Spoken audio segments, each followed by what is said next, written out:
ನಮಸ್ಕಾರ. ಎಜುನೇಟ್ಸ್ಗೆ ಸ್ವಾಗತ. ನಾನು ಮೃತ್ಯುಂಜಯ್ ಕಬ್ಬೂರ್. ಶಿಕ್ಷಕರ ನೇಮಕಾತಿಯ ತಯಾರಿಗೆ ಪೂರಕವಾಗಿ ಜಿಪಿಎಸ್ಟಿಆರ್ ಪತ್ರಿಕೆ 1 ನಿಮ್ಮ ಜೊತೆಗೆ ಹಂಚಿಕೊಳ್ಳುವಂತಹ ಪ್ರಯತ್ನವನ್ನು ಮಾಡ್ತಾ ಇದ್ದೀನಿ. ಹೌದು, 2022ರ ಜಿಪಿಎಸ್ಟಿಆರ್ ಪತ್ರಿಕೆ ಏನಿತ್ತು ಅದೇ ಪತ್ರಿಕೆಯ ಸಿಲೆಬಸ್ ಅನ್ನ 2026ಕ್ಕೂ ಕೂಡ ನಿಗದಿಪಡಿಸಲಾಗಿದೆ. ಬಹುತೇಕ ಪತ್ರಿಕೆ 1 ಸೇಮ್ ಆಗಿರೋದ್ರಿಂದ 2022ರ ಜಿಪಿಎಸ್ಟಿಆರ್ ಪ್ರಶ್ನೆ ಪತ್ರಿಕೆ ಮತ್ತು ಅಫಿಷಿಯಲ್ ಕೀ ಆನ್ಸರ್ ಗಳನ್ನ ನಿಮ್ಮ ಜೊತೆಗೆ ಚರ್ಚೆ ಮಾಡುವಂತಹ ಪ್ರಯತ್ನವನ್ನ ಈ ವಿಡಿಯೋದ ಮೂಲಕ ಮಾಡ್ತಾ ಇದ್ದೀನಿ. ಆದ್ಮೇಲೆ ವಿಡಿಯೋ ಆರಂಭ ಮಾಡೋದಕ್ಕಿಂತ ಮೊದಲು ನೀವೇನಾದರೂ ಎಜು ನೀಡ್ಸ್ಗೆ ಹೊಸಬರಾಗಿದ್ದರೆ ಅಥವಾ ಇನ್ನೂವರೆಗೂ ಸಬ್ಸ್ಕ್ರೈಬ್ ಮಾಡ್ಕೊಂಡಿಲ್ಲ ಅಂತಾದರೆ ಸಬ್ಸ್ಕ್ರೈಬ್ ಆಗೋದನ್ನು ಮರಿಬೇಡಿ ಮತ್ತು ಮುಂದಿನ ಎಲ್ಲ ಅಪ್ಡೇಟ್ಸ್ಗಳಿಗಾಗಿ ನೋಟಿಫಿಕೇಶನ್ ಬೆಲ್ ಒತ್ತಿ ಆಲ್ ಅಂತ ಸೆಲೆಕ್ಟ್ ಮಾಡಿ. ಆದ್ಮೇಲೆ ಕಳೆದ ಬಾರಿ ನಡೆದಿದ್ದು ಕರ್ನಾಟಕದಲ್ಲಿ ಜಿಪಿಎಸ್ಟಿಆರ್ ನೇಮಕಾತಿ ಅಂದರೆ ಅದು 2022ನೇ ಸಾಲಿನಲ್ಲಿ 4 ವರ್ಷಗಳ ಹಿಂದೆ ನಡೆದಂತಹ ಈ ನೇಮಕಾತಿಯ ಸಂದರ್ಭದಲ್ಲಿ ಸಾಮಾನ್ಯ ಅಧ್ಯಯನದ ಪ್ರಶ್ನೆ ಪತ್ರಿಕೆ ಯಾವ ರೀತಿಯಾಗಿತ್ತು, ಕಠಿಣತೆಯ ಮಟ್ಟ ಹೆಂಗಿತ್ತು, ಪ್ರಶ್ನೆಗಳನ್ನ ಯಾವ ಆಧಾರದ ಮೇಲೆ ಕೇಳಲಾಗ್ತಾ ಇತ್ತು, ಡಿಫಿಕಲ್ಟಿ ಲೆವೆಲ್ ಹೆಂಗಿತ್ತು ಅನ್ನುವಂತಹ ಎಲ್ಲ ವಿವರಗಳನ್ನ ಈ ವಿಡಿಯೋದ ಮೂಲಕ ನೋಡ್ತಾ ಹೋಗೋಣ. ಆದ್ಮೇಲೆ ಈಗೇನು ಸಿಲೆಬಸ್ ಅನ್ನು ನಿಗದಿಪಡಿಸಿದ್ದಾರೆ, ಸಾಮಾನ್ಯ ಕನ್ನಡ, ಸಾಮಾನ್ಯ English, child development and ಪೆಡಾಗಜಿ, value and health education, computer education, ಪ್ರಚಲಿತ ಘಟನೆಗಳು ಅಥವಾ ಜನರಲ್ ನಾಲೆಜ್ ಏನಿದೆ ಅದಕ್ಕೆ ಪೂರಕವಾದಂತಹ ಪ್ರಶ್ನೆ ಪತ್ರಿಕೆ ಇದು. 2022ರ ಜಿಪಿಎಸ್ಟಿಆರ್ ನ ಪತ್ರಿಕೆ 1 ಇದಾಗಿತ್ತು ಅನ್ನುವಂಥದ್ದನ್ನು ನಾವು ಗಮನಿಸ್ತಾ ಇದ್ವಿ. ಸೊ ಈ ಒಂದು ವಿಡಿಯೋದ ಮೂಲಕ ನಾವು ಸಂಪೂರ್ಣವಾದಂತಹ ಪ್ರಶ್ನೆ ಪತ್ರಿಕೆಯನ್ನು ಒಂದು ಬಾರಿ ನೋಡೋದ್ರ ಜೊತೆಗೆ ಅಫಿಷಿಯಲ್ ಕೀ ಆನ್ಸರ್ ಗಳನ್ನ ಕೂಡ ನೋಡೋಣ. ನಂತರದಲ್ಲಿ ನಿಮಗೆ ಈ ಎಲ್ಲ ಪ್ರಶ್ನೆ ಪತ್ರಿಕೆಗಳು ನಮ್ಮ ಎಜುನೇಟ್ಸ್ ಅಕಾಡೆಮಿ ಆಪ್ ನಲ್ಲೂ ಕೂಡ ಲಭ್ಯ ಇದಾವೆ. ನೀವು ಅಲ್ಲಿಂದನೂ ಕೂಡ ಪಡ್ಕೊಂಡು ನಿಮ್ಮ ಅಧ್ಯಯನವನ್ನು ಮಾಡ್ಕೊಳ್ಳೋದಕ್ಕೆ ನಿಮಗೆ ಸಹಾಯಕಾರಿ ಆಗುತ್ತೆ. ಒಟ್ಟು 150 ಅಂಕಗಳಿರ್ತವೆ. 2 ಗಂಟೆ 30 ನಿಮಿಷ ಅಂದ್ರೆ ಒಟ್ಟು ನಿಮಗೆ 150 ನಿಮಿಷಗಳ ಕಾಲಾವಕಾಶ ಕೂಡ ಇರುತ್ತೆ. ಸೊ 150 ಪ್ರಶ್ನೆಗಳು, 150 ನಿಮಿಷಗಳ ಕಾಲಾವಕಾಶ ಇರುತ್ತೆ. 10 ಗಂಟೆಯಿಂದ 12:30 ತನಕ ಕೂಡ ಇದು ನಡೆದಿತ್ತು. ಬಹಳ ಸ್ಪಷ್ಟವಾಗಿ ಪ್ರಮುಖ ಸೂಚನೆಗಳನ್ನು ಕೂಡ ನೋಡಬೇಕಾಗುತ್ತೆ. ಬಹು ಆಯ್ಕೆ ಮಾದರಿಯ ಪ್ರಶ್ನೆ ಪತ್ರಿಕೆ ಆಗುತ್ತೆ. ಸೊ ನೀವು ನಿಮ್ಮ ಸರಿ ಉತ್ತರವನ್ನ ಇಲ್ಲಿ ಸರಿಯಾಗಿ ಶೇಡ್ ಮಾಡಬೇಕಾಗತ್ತೆ. ಒಂದಕ್ಕಿಂತ ಜಾಸ್ತಿ ಮಾಡಂಗಿಲ್ಲ. ಮಾಡಿದ್ರಿ ಅಂತಂದ್ರೆ ನಿಮ್ಮ ಅಂಕವನ್ನ ನೀವೇ ಕಳ್ಕೊಂತೀರಿ. ಇನ್ಫ್ಯಾಕ್ಟ್ ಇದನ್ನ ಇನ್ನೂ ಸ್ಕೂಲ್ ಎಜುಕೇಶನ್ ಅವ್ರು ನಡೆಸ್ತಾ ಇದ್ರೆ 5ನೇ ಆಪ್ಷನ್ ಇಲ್ಲ ಇಲ್ಲಿ. ಸೊ ಕೆಇಎದವ್ರು ನಡೆಸುವಂತಹ ಕ್ರೈಸ್ಟ್ ನೇಮಕಾತಿಗೆ 5ನೇ ಆಪ್ಷನ್ ಕೂಡ ಇದೆ. ಪಿಎಸ್ಟಿಆರ್, ಜಿಪಿಎಸ್ಟಿಆರ್, ಎಚ್ಎಸ್ಟಿಆರ್ಗೆ 5ನೇ ಆಪ್ಷನ್ ಇರೋದಿಲ್ಲ. ಕೇವಲ 4 ಆಪ್ಷನ್ಗಳು ಆಸ್ ಅಪ್ ನಾವು ಈಗಿರುವಂತಹ ಮಾಹಿತಿಯ ಪ್ರಕಾರ 4 ಆಪ್ಷನ್ಗಳು ಮಾತ್ರ ಇರ್ತವೆ. ಹಾಗಾಗಿ OMRಗೆ ಸಂಬಂಧಪಟ್ಟಂತೆ ನೀವು ಸರಿಯಾಗಿ ಉತ್ತರಗಳನ್ನು ಕೊಡ್ತಾ ಹೋಗಬೇಕಾಗುತ್ತೆ. ಸೊ ಒಂದೇ ಒಂದು ಸರಿ ಉತ್ತರವನ್ನು ಟಿಕ್ ಮಾಡಬೇಕು. ನೀಲಿ ಅಥವಾ ಕಪ್ಪು ಬಾಲ್ ಪಾಯಿಂಟ್ ಪೆನ್ನಿಂದ ಮಾತ್ರ ನೀವು ಶೇಡ್ ಮಾಡೋದಕ್ಕೆ ನಿಮಗೆ ಅವಕಾಶ ಇರುತ್ತೆ. ಯಾವುದೇ ಗೀಟು, ಗುರುತು, ಚುಕ್ಕೆ ಅಥವಾ ಕಲೆಯನ್ನು ಮಾಡೋದಕ್ಕೆ ಅವಕಾಶ ಇರುವುದಿಲ್ಲ. 2ನೇ ಶೇಡನ್ನು ಕೂಡ ಮಾಡೋದಕ್ಕೆ ನಿಮಗೆ ಅವಕಾಶ ಇರುವುದಿಲ್ಲ. ಸೊ ಮೊದಲನೇ ಪ್ರಶ್ನೆ ಆಗಿತ್ತು, ಈ ಕೆಳಗಿನವುಗಳ ಪೈಕಿ ಯಾವುವು ಅನುನಾಸಿಕ ಅಕ್ಷರಗಳು ಅಂತ ಹೇಳಿ. ಆಪ್ಷನ್ 3 ಇಲ್ಲಿ ಸರಿಯಾದಂತಹ ಉತ್ತರ ಆಗುತ್ತೆ. ಯ ಯ ನ ನ ಅನ್ನುವಂಥದ್ದು. ಸೊ ಇದೇ ರೀತಿ ನಿಮಗೆ 2ನೇ ಪ್ರಶ್ನೆ ಇತ್ತು, ರೂಢನಾಮಕ್ಕೆ ಉದಾಹರಣೆಯಾದ ಪದ ಇದು ಅಂತ ಹೇಳಿ. ಮನುಷ್ಯ, ಕಾವೇರಿ, ವ್ಯಾಪಾರಿ, ಹೊಸದು ಅನ್ನುವಂಥದ್ದು. ಸರಿಯಾದ ಉತ್ತರ ಆಗಿತ್ತು ಮನುಷ್ಯ ಅಂತ ಹೇಳಿ. ಅಷ್ಟು ಇಷ್ಟು ಹಲವು ಪದಗಳು ಈ ಕೆಳಗಿನ ಯಾವ ವ್ಯಾಕರಣಾಂಶಕ್ಕೆ ಉದಾಹರಣೆಯಾಗಿವೆ ಅನ್ನುವಂಥದ್ದು 3ನೇ ಪ್ರಶ್ನೆ ಆಗಿತ್ತು. ಗುಣವಾಚಕ, ಪರಿಮಾಣವಾಚಕ, ಸಂಖ್ಯೆಯ ವಾಚಕ, ಭಾವನಾಮ ಅಂತ ಹೇಳಿ. ಸೊ ಇವು ಅಷ್ಟು ಇಷ್ಟು ಹಲವು ಅನ್ನುವಂಥದ್ದು ಕ್ವಾಂಟಿಟಿಯನ್ನು ಹೇಳ್ತವೆ. ಅದರರ್ಥ ಪರಿಮಾಣವಾಚಕ ಅನ್ನುವಂಥದ್ದು ಸರಿಯಾದ ಉತ್ತರ ಆಗಿತ್ತು. ಸೊ ಅದೇ ರೀತಿಯಾಗಿ 4ನೇ, 5ನೇ ಪ್ರಶ್ನೆ, 6ನೇ, 7ನೇ ಪ್ರಶ್ನೆ ಇದೆ. ಸೊ ಒಟ್ಟು ನಿಮಗೆ ಕನ್ನಡದ ಮೇಲೆ 25 ಪ್ರಶ್ನೆಗಳನ್ನು ನಾವು ಗಮನಿಸ್ತಾ ಇದ್ವಿ. ತಾಳಿದವನು ಬಾಳಿಯಾನು ಈ ಗಾದೆಯು ಇದರ ಮಹತ್ವವನ್ನು ತಿಳಿಸುತ್ತದೆ. ವಿದ್ಯೆಯ ಮಹತ್ವ, ಶ್ರಮದ ಮಹತ್ವ, ಸಮಯದ ಮಹತ್ವ, ತಾಳ್ಮೆಯ ಮಹತ್ವ ಅನ್ನುವಂಥದ್ದು ಉತ್ತರ ಆಗಿತ್ತು. ತಾಳ್ಮೆ ಅನ್ನುವಂಥದ್ದು ಸರಿಯಾದಂತಹ ಉತ್ತರ ಆಗಿತ್ತು. ಅದಾದ ನಂತರ ಜನರಲ್ ಇಂಗ್ಲಿಷ್ ಆರಂಭ ಆಗ್ತವೆ. Sunita is regular to the class but Sushma is dash ಅನ್ನುವಂಥದ್ದು ಇರ್ರೆಗ್ಯುಲರ್. ಇದಕ್ಕೆ ಸರಿಯಾದಂತಹ ಉತ್ತರ. ನಾವಿಲ್ಲಿ ಸರಿಯಾದ ಪ್ರಿಫಿಕ್ಸ್ ಅನ್ನು ಆಯ್ಕೆ ಮಾಡಬೇಕಾಗಿತ್ತು.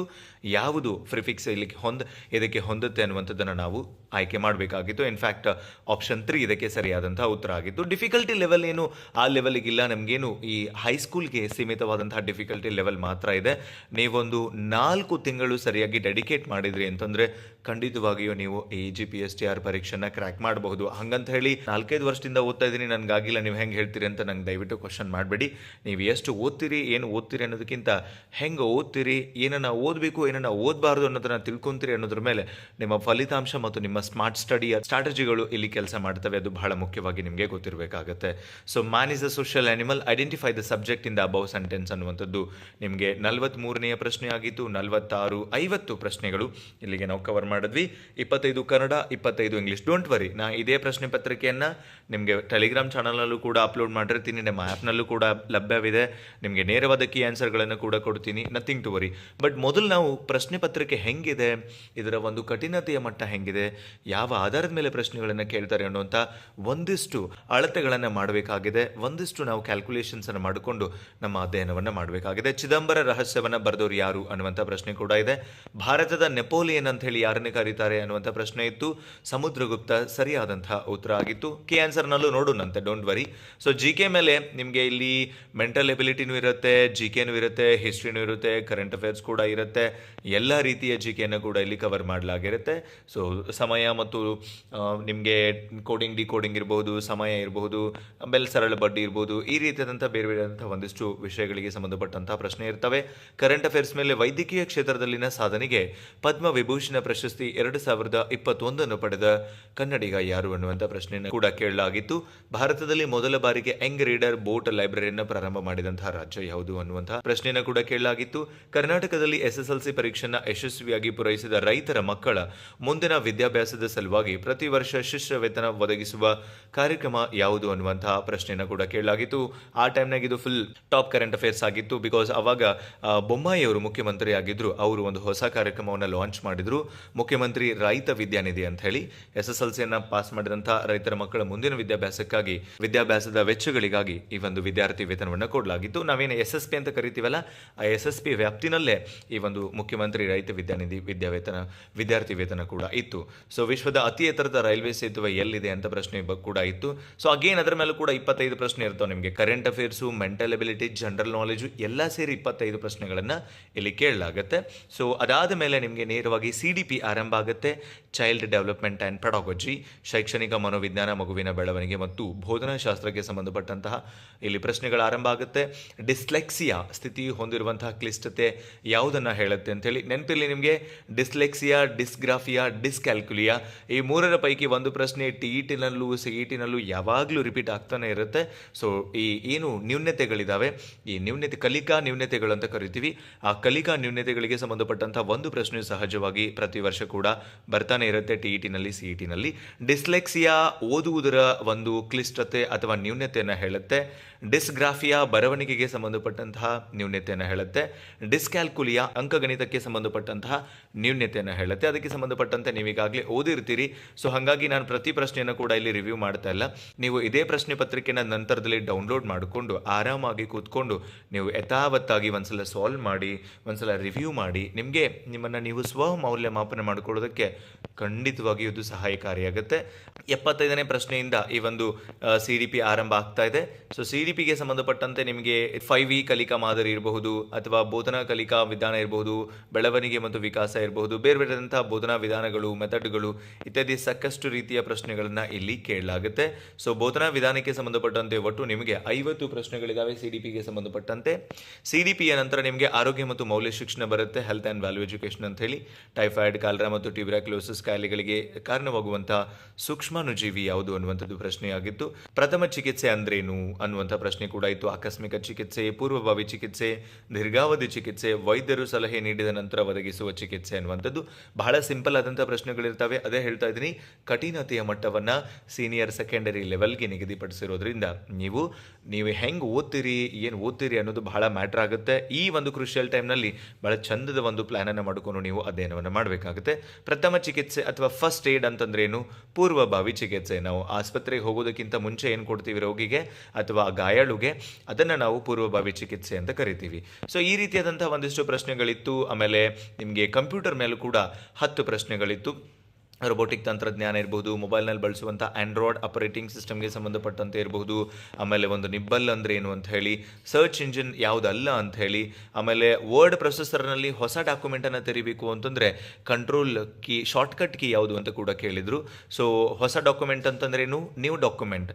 ಅದರರ್ಥ ಕಂಟ್ರೋಲ್+N ನಾವು ಕ್ಲಿಕ್ ಮಾಡಿದ್ರೆ ಅಥವಾ ಅದನ್ನು ಒತ್ತಿದ್ರೆ ನಮಗೆ ಶಾರ್ಟ್ಕಟ್ ಕೀನಲ್ಲಿ ಹೊಸ ಒಂದು ಪೇಜ್ ಓಪನ್ ಆಗುತ್ತೆ, ನ್ಯೂ ಪೇಜ್ ಓಪನ್ ಆಗುತ್ತೆ. ಸೊ ಈ ರೀತಿಯಾಗಿ ನೀವು ನಿಮ್ಮ ಅಧ್ಯಯನವನ್ನು ಮಾಡೋದಕ್ಕೆ ಸಹಾಯಕಾರಿಯಾಗುತ್ತೆ. ಆದ್ಮೇಲೆ ಬಹಳ ಸ್ಪಷ್ಟವಾಗಿ ಗೊತ್ತಿರಲಿ ನಿಮಗೆ. ಸೊ ಇದು ನಿಮಗೆ ಇಂಗ್ಲೀಷ್ ಮೀಡಿಯಂನಲ್ಲೂ ಕೂಡ ಇದೆ. ಅಂದರೆ ಏನು ಜನರಲ್ ನಾಲೆಜ್ ಇತ್ತಲ್ಲ, ಆ ಜನರಲ್ ನಾಲೆಜನ್ನು ನೀವು ಇಂಗ್ಲೀಷ್ ಮೀಡಿಯಂನಲ್ಲೂ ಕೂಡ ನಿಮಗೆ ನೋಡ್ಕೊಳ್ಳೋದಕ್ಕೆ ಅವಕಾಶ ಇರುತ್ತೆ. ಒಂದ್ಸಲ ನಾವು ಹಾಗೆ ಕೀ ಆನ್ಸರನ್ನು ಕೂಡ ನೋಡ್ಬಿಡೋಣ ಅಂತ ಆಫಿಷಿಯಲ್ ಕೀ ಆನ್ಸರ್ಗಳನ್ನ ಕೂಡ ಪ್ರೊವೈಡ್ ಮಾಡಲಾಗಿತ್ತು. ಒಟ್ಟು 150 ಅಂಕಗಳಿದಾವೆ, 150 ನಿಮಿಷ ಇದೆ ನಿಮಗೆ ಉತ್ತರ ಕೊಡೋದಕ್ಕೆ. ಪ್ರತಿಯೊಂದು ಪ್ರಶ್ನೆ ಕೂಡ ಇಲ್ಲಿ 1 ಅಂಕಗಳನ್ನು ಕ್ಯಾರಿ ಮಾಡುತ್ತೆ ಅನ್ನೋದನ್ನ ಬಹಳ ಸ್ಪಷ್ಟವಾಗಿ ನಾವು ನೆನ್ಪಿಟ್ಕೊಳ್ಬೇಕಾಗತ್ತೆ. ಆದ್ಮೇಲೆ ಕೀ ಆನ್ಸರ್ಗಳನ್ನು ನೋಡೋಣ. ಅಂತಿಮವಾದಂತಹ ಕೀ ಆನ್ಸರ್ಗಳಿದು. ನಾನು ಈಗಾಗಲೇ ಹೇಳಿದೆ ನಿಮಗೆ. ಸೊ ಕನ್ನಡಕ್ಕೆ ಸಂಬಂಧಪಟ್ಟಂತೆ ಯ ನ ಆಮೇಲೆ ಮನುಷ್ಯ ಅನ್ನುವಂಥದ್ದು ರೂಢನಾಮ, ಅದೇನು ಹೇಳುತ್ತೆ, ಇಷ್ಟು ಅಷ್ಟು ಅವು ಇವು ಹೇಗೆ ಅಷ್ಟು ಇಷ್ಟು ಅಂತ ಪ್ರಶ್ನೆ ಇತ್ತಲ್ಲ, ಪರಿಮಾಣವಾಚಕ, ಆಮೇಲೆ ಯಾವ ವಿಭಕ್ತಿ ಪ್ರತ್ಯಯ ಅಂತಿತ್ತು, ತೃತೀಯ. ಸೊ ಈ ರೀತಿಯಾಗಿ ನಿಮಗೆ ಪ್ರತಿಯೊಂದು ಕೀ ಆನ್ಸರನ್ನು ಕೂಡ ನಾವು ಹೇಳ್ತಾ ಇದ್ವಿ. ಇಂಗ್ಲೀಷ್ನಲ್ಲಿ ಮೊದಲನೇ ಪ್ರಶ್ನೆ ಇತ್ತು, ಯಾವುದು ಪ್ರಿಫಿಕ್ಸ್ ಯೂಸ್ ಮಾಡಬೇಕು ಅಂತ, ರೆಗ್ಯುಲರ್ ಇರ್ರೆಗ್ಯುಲರ್. ಸೊ ಅದು ಆಂಟೋನಿಮ್ ಕೂಡ ಹೌದು, ಪ್ರಿಫಿಕ್ಸ್ ಕೂಡ ಹೌದು. ಸೊ ಈ ರೀತಿಯಾಗಿ ನೀವು ಕೀ ಆನ್ಸರ್ಗಳನ್ನು ಕೂಡ ಚೆಕ್ ಮಾಡ್ಕೊಳ್ಳೋದಕ್ಕೆ ನಿಮ್ಗೆ ಅವಕಾಶ ಇರುತ್ತೆ. ಸೈಕಾಲಜಿಗೆ ಸಂಬಂಧಪಟ್ಟಂತೆ, ಕನ್ನಡ ಇಂಗ್ಲಿಷ್ಗೆ ಸಂಬಂಧಪಟ್ಟಂತೆ ಎಲ್ಲ ವಿಷಯಗಳ ಒಂದು ಕೀ ಆನ್ಸರ್ಗಳನ್ನ ಜೊತೆಗೆ ಪ್ರಶ್ನೆ ಪತ್ರಿಕೆಯನ್ನು ನಾನು ನಿಮ್ಮ ಜೊತೆಗೆ ಹಂಚ್ಕೊತಾ ಇದ್ದೀನಿ. ಇದೇ ಸೇಮ್ PDF ಅನ್ನು ನಾನು ನನ್ನ ಟೆಲಿಗ್ರಾಮ್ ಚಾನಲ್ ಕೂಡ ಅಪ್ಲೋಡ್ ಮಾಡಿರ್ತೀನಿ. ಸೊ ನಿಮಗೆ ಇನ್ನೂ ಬೇರೆ ವರ್ಷಗಳ ಪ್ರಶ್ನೆ ಪತ್ರಿಕೆಗಳು, ಹಳೆಯ ಪ್ರಶ್ನೆ ಪತ್ರಿಕೆಗಳು ಬೇಕು ಅಂದರೆ, ನೋಟ್ಸ್ಗಳು ಬೇಕು ಅಂದರೆ ನಮ್ಮ ಎಜುನೇಟ್ಸ್ ಅಕಾಡೆಮಿ ಆ್ಯಪ್ನಲ್ಲಿ ಲಭ್ಯ ಇದ್ದಾವೆ. ಸೊ ಅದಕ್ಕೆ ನಿಗದಿಪಡಿಸಿದ ಶುಲ್ಕವನ್ನು ಪಾವತಿಸಿ ನೀವು ಪಡ್ಕೊಳ್ಬಹುದು. ನಿಮ್ಮ ಅಧ್ಯಯನವನ್ನು ಇನ್ನಷ್ಟು ಚುರುಕುಗೊಳಿಸ್ಕೊಳ್ಬಹುದು, ಇನ್ನಷ್ಟು ಯೋಜನಾಬದ್ಧವಾಗಿ ಮಾಡಿಕೊಳ್ಬಹುದು ಅಂತ ಹೇಳ್ತಾ, ಈ ಒಂದು ಸಣ್ಣ ಪ್ರಯತ್ನ ನಿಮಗೆ ಇಷ್ಟ ಆಗಿದೆ ಅಂತ ಭಾವಿಸ್ಕೊಂಡು ನಾನು ಸಂಪೂರ್ಣ ಪ್ರಶ್ನೆ ಪತ್ರಿಕೆಯನ್ನು ಇಲ್ಲಿ ಅನಲೈಸ್ ಮಾಡ್ತಾ ಇಲ್ಲ, ಅದನ್ನು ನಿಮಗೆ ಕೊಡ್ತಾ ಇದ್ದೀನಿ. ಸೊ ಟೆಲಿಗ್ರಾಮ್ನಲ್ಲಿ ಡೌನ್ಲೋಡ್ ಮಾಡ್ಕೊಳ್ರಿ, ಎಲ್ಲ 150 ಅಂಕಗಳನ್ನು ಅನಲೈಸ್ ಮಾಡಿರಿ, ಆಮೇಲೆ ಕೀ ಆನ್ಸರ್ಸನ್ನು ಒಂದ್ಸಲ ನೋಡ್ರಿ. ಸೊ ದ್ಯಾಟ್ ನಿಮಗೊಂದು ಕ್ಲಾರಿಟಿ ಸಿಗುತ್ತೆ. ನೀವೇನು ಓದಬೇಕು, ಏನು ಓದ್ತಾ ಇದ್ದೀರಿ, ಟ್ರ್ಯಾಕನ್ನು ಹೆಂಗೆ ಬದಲಿ ಮಾಡ್ಕೊಳ್ಬೇಕು. ಇನ್ ಕೇಸ್ ನೀವು ಟ್ರ್ಯಾಕ್ನಲ್ಲಿ ಇಲ್ಲ ಅಂತಂದರೆ ಆ ಒಂದು ಉದ್ದೇಶದಿಂದ ಈ ಒಂದು ವಿಡಿಯೋನ ನಿಮ್ಮ ಜೊತೆಗೆ ಹಂಚ್ಕೊಂಡಿದ್ದೀನಿ ಅಂತ ಹೇಳ್ತಾ, ವಿಡಿಯೋ ಉಪಯುಕ್ತಕಾರಿಯಾಗಿದೆ ಅಂತ ಭಾವಿಸ್ಕೊಂಡು ವಿಡಿಯೋನ ಎಂಡ್ ಅಪ್ ಮಾಡ್ತಾ ಇದ್ದೀನಿ. ಸಿಗೋಣ ಮತ್ತೊಂದು ಪ್ರಮುಖ ಮಾಹಿತಿಯೊಂದಿಗೆ. Thank you so much. Have a good time.